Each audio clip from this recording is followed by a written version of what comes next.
नए बॉलर आए हैं इकबाल, तमीम इकबाल, सामने बल्लेबाज मुबारिक, और मुबारिक ने जाने दिया विकेट कीपर के दस्तानों में।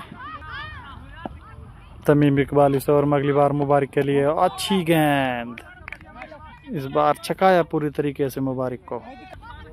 तमीम इकबाल राइट आर्म और खेला है उसको लॉन्ग ऑफ की तरफ, बाउंड्री लाइन पर फील्डिंग कर रहे हैं मुबारिक, एक ही रन।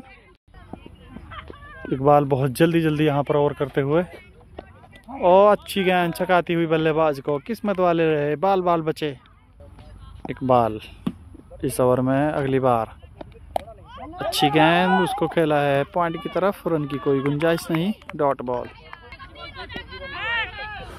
तमीम इकबाल ने अभी तक एक ही रन दिया अपनी इस ओवर में, इस बार खेला है लपेट के मारा है सिक्योर लेग की तरफ, और गेंद बाउंड्री लाइन के बाहर, 4 रन।